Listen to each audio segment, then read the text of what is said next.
గత ఏడాది దాకా ఈ ఏడాది కలిసి వస్తుందని వరి సాగు చేసిన రైతులు ఆశలు ఆవిరయ్యాయి. బెంగల్ తుఫాన్ ప్రభావంతో 4 రోజులుగా వివిధ మండలాల్లో చిరుజల్లుల నుంచి మోస్తరు వర్షాలు కురిశాయి. ఇదే సమయంలో నంద్యాల, ఆలగడ్డ, పాణ్యం, బనగానపల్లి నియోజకవర్గాల పరిధిలో వరి కోతలు ముమ్మరంగా జరుగుతున్నాయి.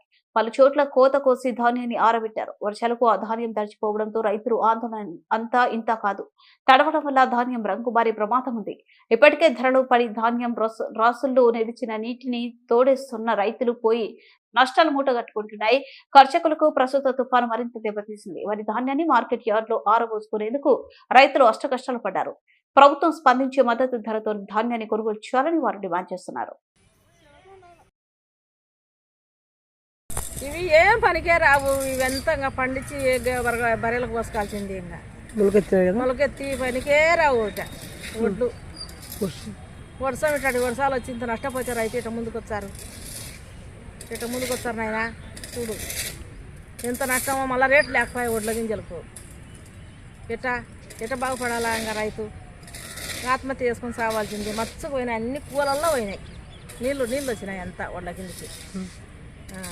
బాగుపడింది వర్షం, భద్రంగా పడింది. నీళ్ళు పారినాయి, నీళ్ళు కుప్పల కిందికి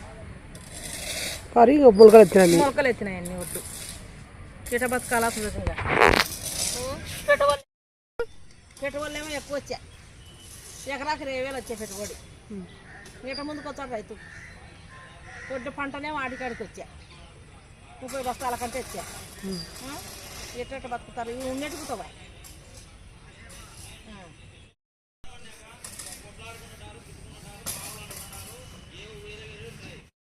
ఏ పేరు పేరు? నా పేరు లక్ష్మే. మార్కెట్లో పోసుకుంటే మనం నానిపోయినాయి, మట్టంగా ఏం లేవు. పట్టగప్పని నిలవలే. ఏమన్నా న్యాయం చేయరు ప్రభుత్వం. అయితే న్యాయం చేయరు మాకు. హలో అండి, ఎలా ఉన్నారు? నేను మీ కిరాక్ Sita. Please do support Nandyal news 9 and thank you for all the support and love.